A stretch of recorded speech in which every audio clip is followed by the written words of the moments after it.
사람들은 무엇인가를 높이 쌓기를 좋아합니다. 놀 때도 높이 쌓기 놀이를 합니다. 예전에 성냥개비가 많을 때는 성냥개비로 탑을 쌓으면서 놀았습니다. 하지만 요즘은 아이들이 젠가놀이나 또 레고를 가지고 놀고는 합니다. 사람들이 높이 쌓는 것을 좋아합니다. 높이 놀이만 그런 것이 아니라 자기 인생에 있어서 무엇인가 다른 사람들보다 높이 쌓고 업적을 이루기를 원합니다. 어떤 목표를 정하고 또 이루는 것을 좋아합니다. 그런데 무엇을 목표로 삼느냐가 중요합니다. 즉 나는 무엇을 위해 살 것인가 정하는 것이 중요한 것입니다. 꽃들에게 희망이라는 그런 책이 있습니다. 주인공은 호랑나비 애벌레, 즉 줄무늬 애벌레입니다. 줄무늬 애벌레가 알에서 깨어나가지고 입을 뜯어먹고 살았습니다. 줄무늬가 무언가 삶의 의미를 찾기 위해서 모험을 시작합니다. 다른 애벌레들이 가는 방향으로 무작정 따라갑니다. 그리고 어떻게 하면 저 파란 하늘에 올라갈 수 있을까 생각하던 중에 애벌레 기둥을 발견합니다. 그래서 이 줄무늬 애벌레는 그 애벌레 기둥을 올라가기 시작합니다. 다른 애벌레들을 발로 밟고 기둥에 올라갔습니다. 경쟁이 치열했습니다. 서로 밟기도 하고 치기도 하고 어떤 애벌레는 공중에서 떨어지기도 하였습니다. 그렇게 중간쯤 올라가다가 회의를 끼고 자기가 밟고 있던 노랑나비 애벌레와 기둥에서 다시 땅으로 내려와서 한가한 시간을 가졌습니다. 그러다가 힘을 내볼까 줄무늬 애벌레는 다시 기둥으로 올라가고 노랑나비 애벌레는 올라가지 않고 땅에 지내다가 늙은 애벌레가 나무에 매달려 있는 것을 발견합니다. 늙은 애벌레는 어떻게 해야 나비가 되어야 하는지 알려주었습니다. 늙은 애벌레가 말해주는 그 나비는 너무나 아름다운 나비였습니다. 노랑나비 애벌레가 번데기가 되는 것이 싫었지만 늙은 애벌레를 따라서 나무에 매달리게 되었고 그리고 드디어 나비가 되었습니다. 한편 줄무늬 애벌레는 애벌레 기둥 정상에 거의 도달했는데 정상에는 아무것도 보이지 않았습니다. 정상에 올라가면 무언가 좀 있을 줄 알고 기대하는 마음으로 정상에 열심히 올라갔지만 정상에는 기대와는 달리 아무것도 없었습니다. 이 사실에 대해서 정상에 있는 애벌레들은 쉬쉬하는 분위기였습니다. 기둥에서 떨어져 죽은 애벌레도 다른 애벌레가 밀쳐서 떨어져 죽었다는 것을 알게 되었습니다. 그리고 세상 여기저기에도 또 다른 기둥들이 많이 세워진 것을 보게 되었습니다. 그 순간 이 줄무늬 애벌레 앞에 노란 생명체가 날아왔습니다. 줄무늬 애벌레는 직감적으로 그것이 노랑나비임을 직감하게 되었습니다. 줄무늬 애벌레는 꼭대기까지 기어가는 것이 아니라 바로 꼭대기는 날아서 가야 한다는 것을 깨닫게 되었습니다. 줄무늬 애벌레는 노랑나비의 도움으로 번데기 과정을 거치고 드디어 호랑나비가 되고 두 나비가 아름답게 서로 날개짓하며 날아간다는 그런 동화입니다. 단순하고 짧은 동화이지만 우리 인생에 대해서 많은 것을 생각하게 하는 그러한 동화라고 생각합니다. 우리는 어떤 기둥에 올라갈 것인가? 애벌레로 기어서 올라갈 것인가? 아니면 나비로 날아서 올라갈 것인가? 우리는 무엇을 위해 살아야 하는지 이 시간에 함께 나누기를 원합니다. 먼저 첫째로 우리는 하나님의 이름을 위해 살아야 합니다. 사람들은 자기 이름을 위해서 살아갑니다. 자기 이름을 세상에 알리고 자기 이름을 역사에 남기고 싶어합니다. 그러나 우리는 자신의 이름이 아니라 바로 하나님의 이름을 위해서 살아가야 합니다. 오늘 본문에 보면 사람들이 공방으로 옮기다가 신할 형제를 만나서 그곳에 살게 되었습니다. 노아의 홍수 이후에 세월이 흘러서 사람들이 많아지게 되었습니다.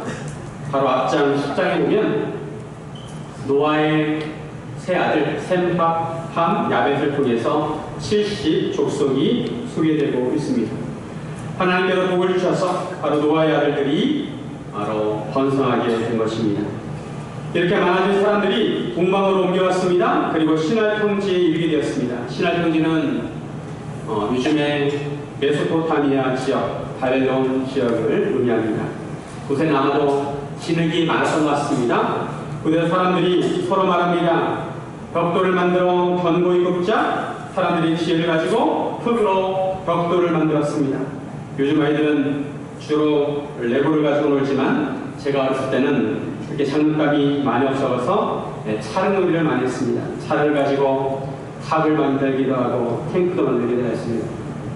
그것처럼 사람들이 흙으로 무엇을 만드는 것은 사람이 지혜를 가졌기 때문입니다. 아마도 그 전에는 돌로 집을 만들었던 것 같습니다. 그런데 이제 흙을 부어서 벽돌을 만들 수 있게 되자 벽돌로 돌을 대신하고 역청으로 진흙을 대신해서 집을 만들 수 있게 되었습니다. 사람들은 벽돌로 성읍과 탑을 건설하자고 하였습니다. 그런데 이런 성읍과 탑을 짓는 것은 그들의 동기와 목적이 좀 이상했습니다. 우리 4절 말씀 같이 한번 읽겠습니다. 시작. 또 말하되 자 성읍과 탑을 건설하여 그 탑 꼭대기를 하늘에 닿게 하여 우리 이름을 내고 온 지면에 흩어짐을 면하자 하였더니 사람들이 성읍과 탑을 건설하는 목적은 그 탑 꼭대기를 하늘에 닿게 하자는 것이었습니다. 그리고 자기들의 이름을 내고 온 지면에 흩어짐을 면하자는 것이었습니다. 바로 이 탑이 바벨탑입니다.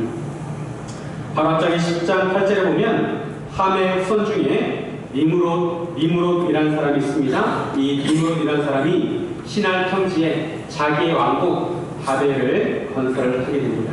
그런데 이 니므롯의 뜻이 무엇이냐면 반역자라는 뜻입니다. 이들은 이전에 하나님께서 내리신 노아의 홍수에 대한 두려움이 있었는지도 모르겠습니다. 그래서 홍수를 피할 수 있는 높은 탑을 쌓았는지도 모르겠습니다. 만약 그렇다면 이들은 여전히 하나님의 말씀을 믿지 않는 것이었습니다. 분명히 하나님께서는 무지개를 보여주시면서 무지개를 언약의 지포로 삼아주시면서 물로 다시는 땅을 멸하시지 않겠다고 하셨습니다.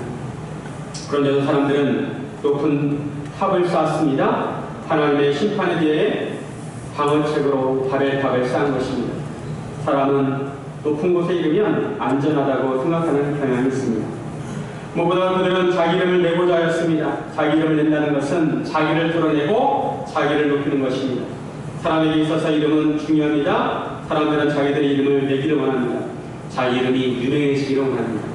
사람들이 자기를 알아봐주기를 원하고 사람들이 인정해주기를 바랍니다.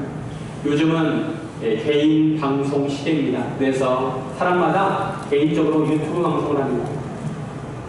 그리고 사람들이 그 방송을 봐주기를 바라고 구독과 좋아요를 눌러주기를 바랍니다. 이름을 서로 불러주는 것은 중요합니다. 좋습니다. 하지만 내 이름이 하나님의 이름보다 더 높아지는 것은 우리가 경계해야 합니다. 문제는 사람들이 바벨탑을 쌓는 것처럼 자신만의 아성을 쌓는 것이라는 것입니다. 인간들의 바벨탑을 쌓는 것은 하나님께 대항해서 쌓는 것입니다. 하나님의 뜻이 무엇이든지 이제 인간인 우리는 헤어지지 말자. 인간만의 성을 건설하고 인간의 이름을 드러내는 탑을 쌓겠다고 하는 것입니다. 이제 하나님께서 간섭할 수 없는 영역을 만들어서 인간만의 성을 만들자고 하는 것입니다. 이것은 하나님의 뜻을 무시하는 것입니다. 하나님께서는 아담과 노아에게 뭐라고 말씀하셨냐면 너희는 땅에 충만하라. 땅에 충만하라고 하셨습니다. 그런데 이들은 그렇게 땅에 흩어지지 않고 한 곳에 모여서 우린 절대 헤어지지 말자 이렇게 한 것이죠. 그들은 하나님의 말씀을 무시했습니다. 이것은 마치 선악과를 넘보는 것과 같았습니다. 하나님의 이름을 높이는 것이 아니라 하나님의 이름은 안중에도 없고 자기 이름을 하나님의 이름보다 높이는 것이었습니다. 탑을 높이 쌓는 것이 문제가 아니라 하나님께 대하는 것이 문제였습니다. 하나님의 말씀과 반대로 가는 것이 문제였습니다. 바벨탑을 쌓고 사는 사람들의 내면에는 아담과 하와처럼 자기들이 하나님같이 되고자 하는 그런 마음이 있었습니다. 자기 이름을 낸다는 것은 자기가 하나님이 된다는 것입니다. 노아 홍수 이후에도 범죄한 아담과 하와의 모습이 나타나게 된 것입니다. 만약 우리 마음속에도 하나님의 이름보다 내 이름을 높이고자 하는 그런 마음이 있다면 그 마음은 경계합니다. 그런 마음은 선악과를 보면서 먹음직도 하고 보암직도 하고 지롭게 할 만큼 탐스럽게 생각하는 것과 같습니다. 누구 이름을 위해서 살 것인가? 하나님의 이름을 위해서 살 것인가? 아니면 내 이름을 위해서 살 것인가? 이 질문은 하나님을 향한 우리의 마음의 리트머스지라고 할 수가 있습니다. 우리 마음이 하나님을 향해서 어떤 마음을 가지고 있는가? 나는 누구를 위해서 살아가고 있는가? 내가 지금 일하는 것은 누구를 위해서 일을 하고 있는 것인가? 우리는 이 질문에 대해서 결정해야 합니다. 나는 하나님의 이름을 위해서 사는가? 아니면 나는 내 이름을 위해서 살아가고 있는가?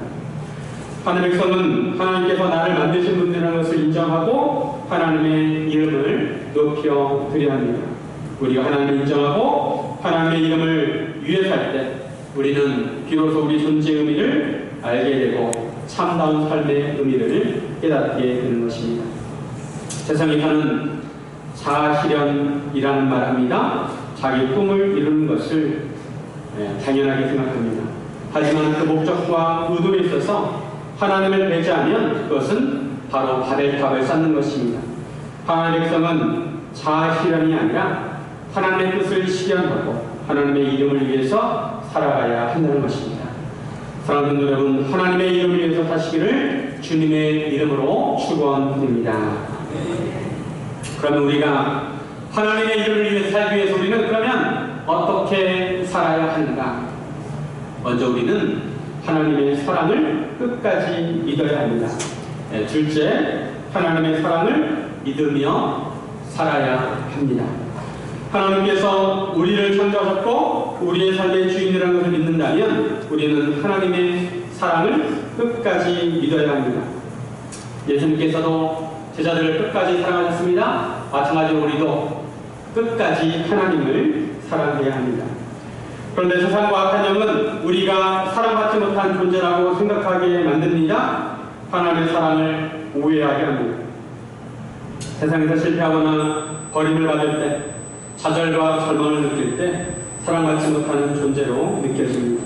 그럼에도 불구하고 크리스천은 하나님의 사랑을 끝까지 믿어야 합니다. 하나님에 대한 믿음이 없으면 하나님의 뜻과 계획에 대해서 의심하게 되어 있습니다. 내가 계획하는 일이나 내가 뜻하는 일이 잘 되지 않을 때 하나님께서 나를 방해한다고 생각합니다. 그러나 그럴 때도 우리는 하나님께서 우리를 사랑하신다는 것을 믿어야 합니다. 오늘 본문의 사람들이 성읍과 탑을 하늘 높게 쌓자 하나님께서 사람들이 건설하는 그 성읍과 탑을 보시려고 내려오셨습니다. 인간이 아무리 탑을 높이 쌓아도 하나님께서 내려오셔야만 합니다. 지상에서 아무리 높은 빌딩을 지어도 하늘에서 보면 성냥갑에 불과합니다. 우리나라에서 가장 현재 높은 빌딩은 롯데 월드타워입니다. 높이가 555m입니다. 서울 어디서도 롯데 월드타워가 보입니다. 현재 세계에서 가장 높은 빌딩은 두바이에 있는 부르즈 칼리파라는 빌딩인데 높이가 838m입니다. 그리고 현재 또 사우디아라비아에서 짓고 있는 킹덤이라는 빌딩이 있는데 그 빌딩은 높이가 1km, 1000m에 이르게 된다고 합니다. 이렇게 높은 빌딩이라 할지라도 하늘과의 격차는 너무 커서 하나님께서 내려오셔야 하는 것입니다. 하나님께 보시기에 사람들의 의도가 좋지 않았습니다. 하나님께서 진단하시기를 사람들이 한 족속이고 언어도 하나이기에 이 같은 일을 하게 되었다는 것입니다. 이후로는 그 하고자 하는 일을 막을 수 없으리로다 이렇게 말씀하십니다. 이 말씀은 하나님께서 인간이 하는 일을 막을 수 없으시다는 것이 아니라 인간이 하는 일이 그들의 자유의지가 악해서 지극히 악해진다는 것입니다. 그래서 하나님께서 대책을 내놓으십니다. 우리 7절 말씀 같이 한번 보겠습니다. 시작. 자, 우리가 내려가서 거기서 그들의 언어를 혼잡하게 하여 그들이 서로 알아듣지 못하게 하자 하시고, 하나님께서 인간들의 언어를 혼잡하게 하여 서로 알아듣지 못하게 하셨습니다. 그들이 서로 소통이 되지 않자 흩어지게 되었습니다. 우리나라 사람들이 영어 때문에 얼마나 고생이 많으십니까? 만약에 세상 모든 나라의 언어가 똑같다면 얼마나 좋을까요? 사실 우리가 다른 나라에 갈 때 중요한 것은 언어입니다. 언어. 그 사람, 그 나라의 말입니다. 서로 의사소통을 하려면 말이 통해야 되는데 말이 통하지 않으면 의사소통을 할 수가 없습니다. 식당에 가서 밥을 주문할 때도 말로 해야 되고, 또 길을 물어볼 때도 그렇고, 물건을 사야 하는데 기본적으로 말이 통하지 않으면 그 모든 것이 불편하게 되어 있습니다.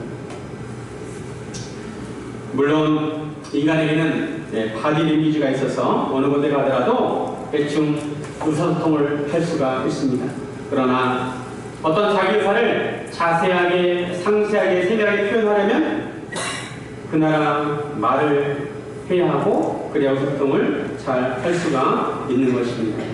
대체로 영어만 잘해도 어느 나라 가든지 의사소통이 가능합니다. 그런데 영어를 배운다는 것이 만만치 않습니다. 요즘은 어렸을 때부터 영어를 배워서 아이들도 얼마나 발음이 유창한지 모릅니다. 아이들이 엄마 아빠의 발음을 교정해 줍니다.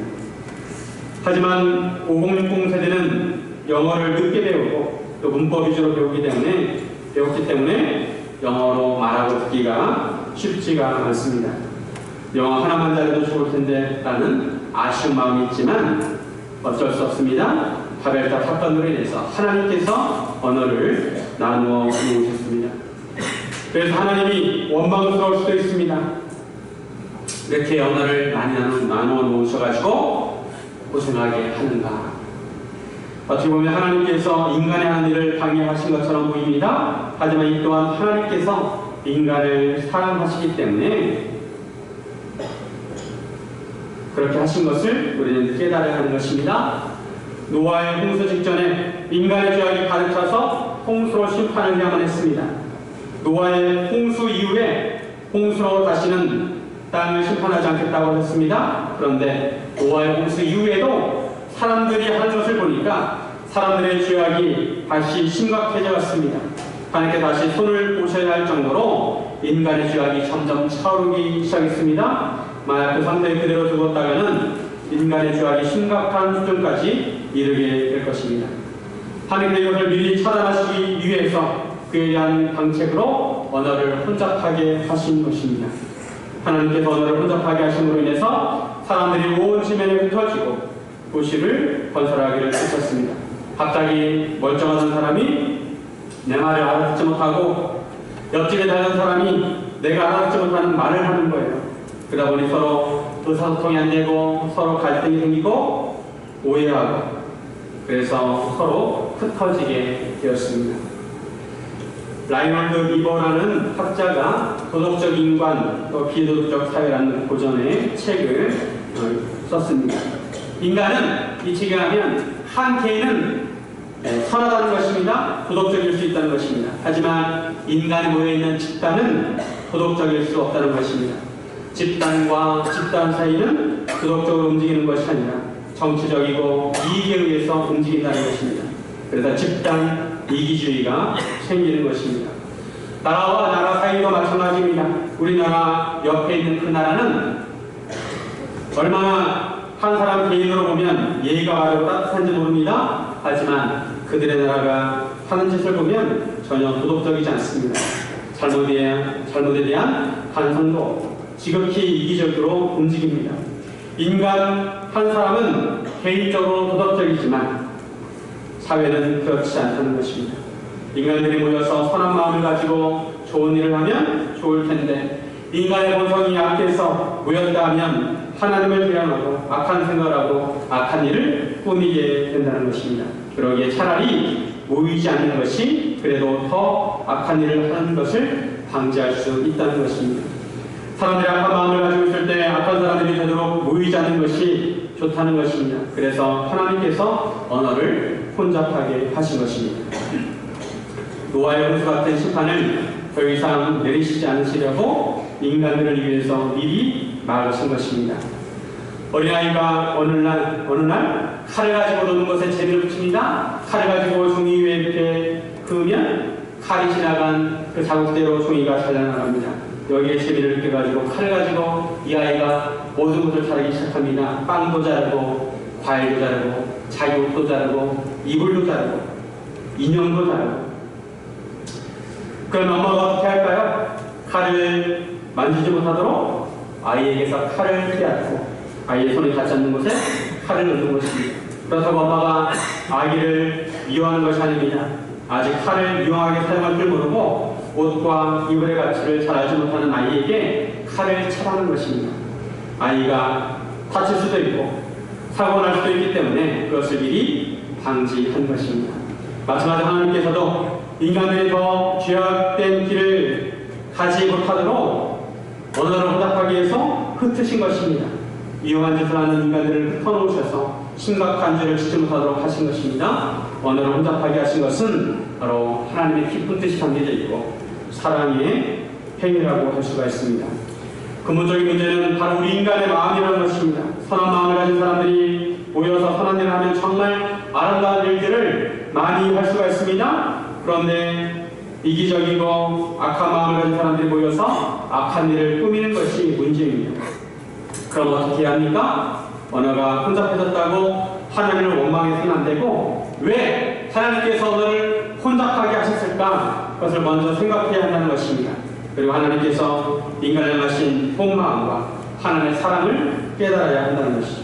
그 사랑을 깨달을 때 하나님 말씀에 순종하며 살 수 있습니다. 하나님의 뜻대로 할 수가 있습니다.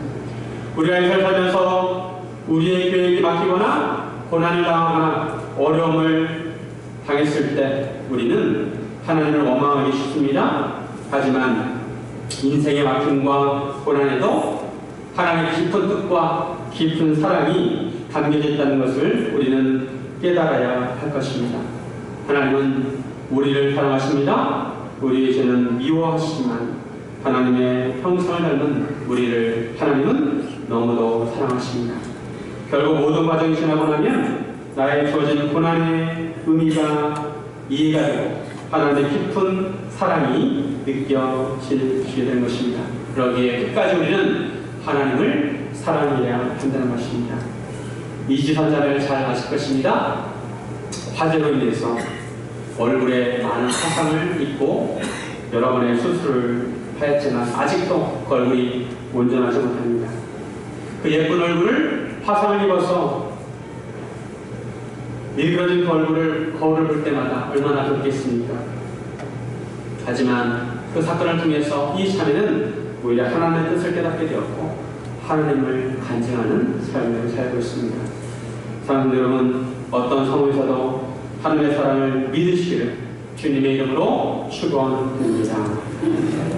셋째로 성령님의 인도하심을 받아야 합니다. 우리가 하나님의 이름을 위해 살기 위해서는 성령님의 인도하심을 받아야 합니다. 죄성을 가지고 태어난 인간은 아무리 착한 것처럼 보여도 죄성이 있습니다. 친구가 나보다 잘 되면 배가 픕니다. 겉으로는 박수를 쳐줄 줄 모르지만 시험에서 친구는 합격하고 나는 떨어지면 마음이 쓰립니다. 우리는 본능적으로 자기 이름을 위해서 자기 이름을 위하게 되어 있습니다. 이런 우리가 하나님의 이름을 위해서 살기 위해서는 우리 마음이 변화되어야 합니다. 우리 스스로 힘을 안 내고 성령님의 도움을 받아서 우리 마음이 변화가 되어야 한다는 것입니다. 하나님께서 바벨탑 사건으로 언어를 혼잡하게 하셔서 흩으신 이후에 오랜 시간이 흐른 다음에 하나님께서 사람들을 다시 모이게 하십니다. 사도행전 2장에 보면 마가의 다락방에서 기도하고 있던 120명의 예수님의 제자들에게 성령님이 임하게 되었습니다. 그들은 성령님이 말하게 하심을 따라서 방언을 말하게 됩니다. 그런데 그 주변에 모여있던 오순절을 보내기 위해서 모여들었던 디아스포라 유대인들이 이들이 말하는 것을 보고 놀라게 됩니다. 왜냐하면 그들은 대부분 갈릴리 사람들이었는데 첫 외국말을 하는 거예요. 그래서 이 사람들이 당황하고 놀라고 있을 때 베드로가 그 사건에 대해서 말씀해 주는 것입니다. 이 오순절 성령 강림 사건은 바벨탑 사건으로 흩어졌던 인간들을 다시 모시겠다는 하나님의 뜻을 보여주는 것입니다. 바로 어리둥절해 있는 그런 사람들에게 베드로가 말해줍니다. 이것은 선지자 요엘을 통하여 주신 말씀을 성취하신 것이라는 것입니다. 우리 사도행전 2장 17절 말씀. 하나님 말씀하시기를 말세 내가 내 영을 모든 육체에 부어주리니 너희의 자녀들은 예언할 것이요 너희의 젊은이들은 환상을 보며 너희의 늙은이들은 꿈을 꾸리다. 요엘 선지자가 구약에서 예언한 말씀입니다. 그런데 그 선지자의 말씀대로 하나님께서 바로 성령을 부어주셔서 이것이 이루어지게 하셨다는 것입니다. 성경에 나오는 말세는 하나님의 아들 예수님이 임하신 그 이후의 시대를 말하는 것입니다. 하나님께서 하나님의 성령을 모든 육체에 부어주시면 자녀들이 예언을 하고 젊은이들의 환상을 보고 늙은이들의 꿈을 꾸게 될 것이라고 하셨는데 그 말씀이 성취가 되었다는 것입니다. 이 사건이 바로 오순절 성령 강림 사건이라는 것입니다. 그런데 중요한 말씀이 있습니다. 사도행전 2장 21절 다시 한번 읽습니다. 시작. 누구든지 주의 이름을 부르는 자는 구원을 받으리라 하였느니라. 그때가 되면 누구든지 주의 이름을 부르는 자는 구원을 받게 된다는 것입니다. 즉 예수님이 오신 이후에 누군지 예수를 믿으면 구원을 받게 된다는 것입니다. 오순절에 성령님이 오심으로 인해서 이제 누군지 예수를 믿으면 구원을 받게 된다는 것입니다. 유대인이나 이방인이나 한국 사람이나 종이든 자유인이든 남자든 여자든 누군지 예수를 믿으면 구원을 받는다는 것입니다. 그래서 요한계시를 보면 하나님의 보좌 앞에 온 나라와 족속과 백성과 방언이 함께 모여서 하나님을 경배하는 모습이 나오게 된다는 것입니다. 흩어진 민족들이 이제 주님의 이름으로 하나로 모이게 된다는 것입니다. 예수님 십자가와 부활 사건 이후에 하나님께서 성령님을 보내주셔서 사람들로 하여금 예수를 믿게 하고 새로운 피조물이 되게 하셨습니다. 그 새로운 피조물로 변한 사람들을 모으셔서 하나님 나라를 세우도록 하셨습니다. 이런 하나님의 계획 중심에 바로 예수님이 계셨습니다. 예수님께서 십자가를 지심으로 새로운 하나님의 성전의 모퉁이돌이 되셨습니다. 그리고 예수님의 모퉁이돌을 바탕으로 교회가 세워지게 된 것입니다.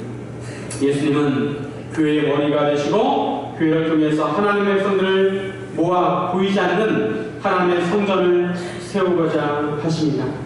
노아의 홍수 이후에 인간들은 자기들이 높아짐으로 바벨탑을 쌓았지만 이제 예수님께서는 낮아지심으로 교회를 세우신 것입니다. 사람들은 높아짐으로 바벨탑을 쌓고자 했지만 예수님은 낮아지심으로 교회를 세우신 것입니다. 예수님을 믿고 새로운 피조물이 된 성도들은 예수님과 연결되어 하나님의 성전을 세우게 되는 것입니다. 예수를 믿으면 하나님의 성전의 일부가 되는 것입니다. 에베소서 2장 20절 22절 말씀 같이 한번 읽겠습니다. 시작. 너희는 사도들과 선지자들의 터 위에 세우심을 입은 자라. 그리스도 예수께서 주님이 모퉁이돌이 되셨느니라. 그의 안에서 건물마다 서로 연결하여 주 안에서 성전이 되어가고 너희도 성령 안에서 하나님과 같이 처소가 되기 위하여 그리스도 예수 안에서 함께 지어져 갑니다. 우리도 예수님처럼 낮아짐으로 하나님의 성전을 예수님과 함께 지어야 한다는 것입니다.